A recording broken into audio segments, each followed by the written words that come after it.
Buenas tardes, queridos compañeros y respetada docente. Mi nombre es Lady Judy Arias Lizarazo, estudiante del doctorado en Ciencias de la Educación. El día de hoy vamos a abordar un tema muy importante que es la disciplina y la interdisciplinariedad basados en los constructos teóricos postulados por Spinoza. Para esto vamos a partir de qué es la interdisciplinariedad, cómo lo entiende. Spinoza lo plantea desde una perspectiva de varios autores. Entonces él lo plantea como una inspiración hacia la unidad del saber, y lo plantea también que no podemos entender ningún concepto de manera aislada, siempre vamos a tener la necesidad de que haga parte de una u otra rama o de una u otra disciplina, teniendo en cuenta que todo lo que nosotros estamos enseñando y lo que estamos aprendiendo, pues hace parte de un contexto general y de una realidad en general, que el sujeto no está de forma aislada, sino que pertenece a un contexto general. Esta interpretación también que Spinoza la da a través de los constructos que plantea Quintero y Roa, que se destaca como una forma de pensar y proceder para enfrentar cualquier problema. Entonces, este concepto de interdisciplinariedad se da en cómo nosotros estamos educando, desde qué perspectiva lo hacemos y entender que lo estamos haciendo tal vez de forma aislada, y la invitación que hacen a través del texto es a empezar a abordar todos los conocimientos de forma integrada y de forma integral que respondan también a una realidad de un contexto. Plantea entonces y busca informar sobre cuáles fueron las necesidades de empezar este planteamiento. Entonces entendemos que existen unos cambios en el contexto. ¿Por qué? Porque siempre va a ser dinámica la realidad. Entonces también empieza a responder a una serie de retos, y es que la interdisciplinariedad responde a las dificultades que hay en el proceso de enseñanza-aprendizaje. Entonces esto es un reto bien grande que recae sobre esta rama, y lo que se busca es desmitificar qué va a ser la respuesta a todo y empezar a trabajar de a pocos en el sentido en que se apropie como tal esta forma de enseñar y de aprender.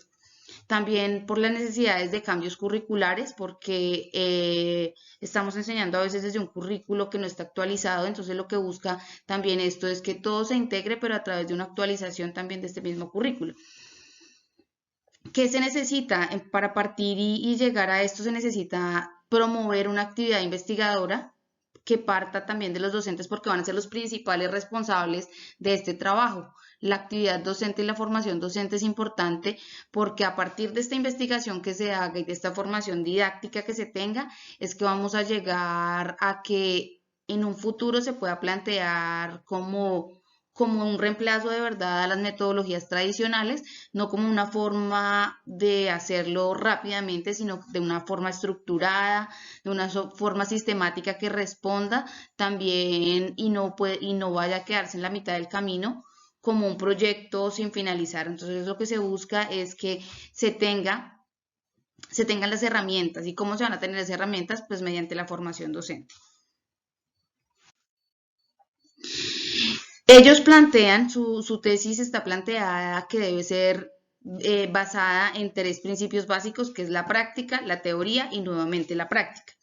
Y esto lo plantea Spinoza mediante la divulgación de experiencias significativas que a lo largo de la enseñanza, mediante los niveles de educación, ya sea básica, ya sea primaria o superior, siempre hay una experiencia significativa que puede aportar a las demás, independientemente del nivel educativo en que se encuentre. ¿Por qué? Porque esto va a permitir una proyección metodológica de lo que se haga. Bueno, entonces hace parte también de entender que existen unas barreras porque hay sistemas educativos rígidos, porque a veces no sabemos cómo integrarlo, porque son escasos los recursos, porque para esto se necesita inversión económica e inversión de recursos humanos.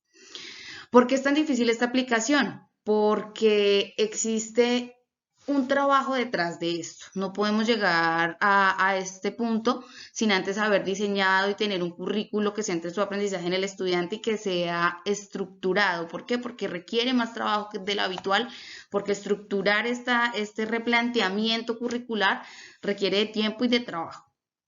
Y porque requiere también compromiso institucional para lograr llevar a cabo estos conceptos y que esto se pueda llevar a una realidad, y se necesita primero los docentes y las instituciones estar convencidos y empezar a trabajar en ello. ¿Cuáles son estas relaciones que se pueden dar? Existe la multidisciplinariedad, que es cuando hay un nivel más bajo, luego la transdisciplinariedad como un nivel más superior, y existe la interdisciplinariedad, que es el que estamos trabajando acá, que es una parte intermedia entre las dos. Y tenemos que tener en cuenta que siempre va a haber una interrelación, una cooperación entre ellas, porque no hay forma de que exista el conocimiento o el aprendizaje y que se desarrollen cadenas de pensamiento sin esta interrelación y cooperación entre ellas. ¿Cuáles son los niveles? Multidisciplinariedad, pluridisciplinariedad, disciplinariedad cruzada, interdisciplinariedad y transdisciplinariedad.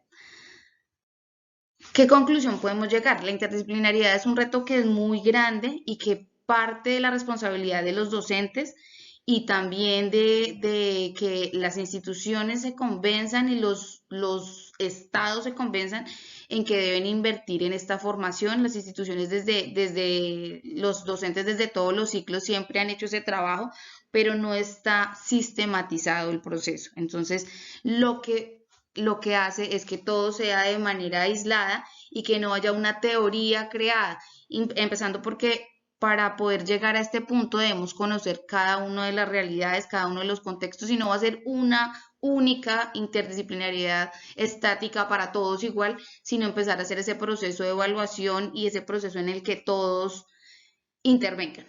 En Colombia se trabaja mucho el tema de interdisciplinariedad entendido como el concepto de transversalizar.